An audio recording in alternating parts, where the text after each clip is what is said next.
ظهير شمال ئاکام هاشم لە قۆناغی پێشکۆتایی جامیانەکانی عێراق دوو یاری لە یەک کات ئەنجام دران. زاخۆ پێشوازی لە شۆڕتەی پاڵەوانی خول کرد و دۆکیش میوانداری لە قووە جەویە کرد. هەڵۆکانی بەغداد بەم هێرشە هەڕەشەیان لە خاوەن ماڵ کرد، بەڵام وەڵامی هەڵۆکانی چیاکان بۆ هۆی تۆمارکردنی گۆڵ یەکەم بە ئەسیستی هاڕون ئەحمەد کەریم دەروێشی لوبنانی تۆماری کرد.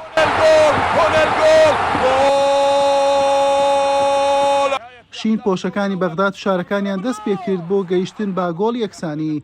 محەممەد ساڵحی گۆڵپارێز و ستون ڕێگەیان نەدا بە گۆڵ بگەن. دوا دەرفەتی نیوە یەکەمیش بۆ دهۆک بوو. بەیار و هاڕون سەرکەوتو نەبوون لە تۆمارکردنی گۆڵێکی دیکە. لە نیوەی دووەم و هەرزوو قووەجەویە با گۆڵ یەکسانی گەیشت. دوای تێپەڕبوونی تەنها سێ خولەک محەممەد جواد بە ئەسیستی پۆلۆنارتی تۆماری کرد. لە خولەکی شەست پۆلۆنارتی لە یانەی قووەجەویە کارتی زەردی دووەمی بەڕوو بەرزکرایەوە و بە کارتی سوور کرایە دەرەوە. هەڵۆکانی چیاکان سوودیان لە کەمی ڕێژەی ئەرزانانی تیپی میوان بینی و شارەکانیان بۆ گۆڵی دووەم و پێشکەوتن چڕ کردەوە. لە خولەکی 88 کەریم دەروێشی لوبنانی بە ئەسیستی یانی گزاکیری کۆدیڤواری دهۆکی دووبارە پێشخستەوە لە یاریەکە. لە خولەکی 95ش هاڕون ئەحمەد بە هەوڵێکی تاکەکەسی یاریەکەی یەکلا کردەوە و گۆڵی سێمی بۆ دهۆک تۆمار کرد. هەڵۆکانی چیاکان بە ئەنجامی سێ گۆڵ بەرامبەر گۆڵێک براوە بوون و گەیشتنە یاری کۆتایی. لە هەمان کات لەسەر یاریگای نێودەوڵەتی زاخۆ کوڕانی خابوور ڕوبەڕووی شوڕتەی پاڵەوانی خولی ئەستێرەکان بوونەوە. هەردوو تیپ هێرشەکانیان ئاڵوگۆڕ دەکرد بە ئامانجی تۆمارکردنی گۆڵێکی خێرا، بەڵام لە نیوە یەکەم سەرکەوتو نەبوون لە پێگەیشتنی و بەبێ تۆمارکردنی گۆڵ کۆتایی هات. لە نیوەی دووەم و لەم هێرشە مەحموود مەواسی سووری زۆر نزیک بوو لەوەی شوڕتە لە یاریەکە پێش بخات، بەڵام عەلی کاظم ڕێگای نەدا.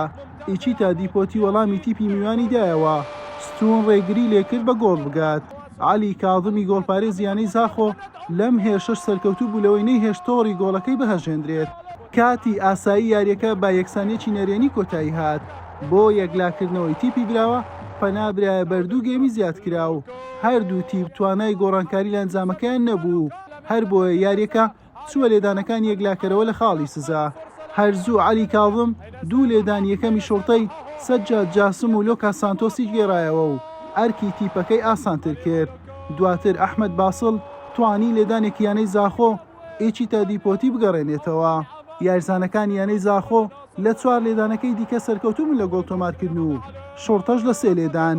هەر بۆیە زاخۆ براوە بوو توانی بگاتە یاری کۆتایی. دێربی بادینا لە نێوان زاخۆ و دهۆک لە یاری کۆتایی جامیانەکانی عێراق چوارشەممە لەسەر یاریگای شەعب لە شاری بەغداد ئەنجام دەدرێت و یەکەم جارە دوو یانەی کوردی بگەنە یاری کۆتایی، پاڵەوانێکی نوێی دەرەوەی شاری بەغداد بەرهەم بهێنن. سێ محەممەد، کەناڵی پێام.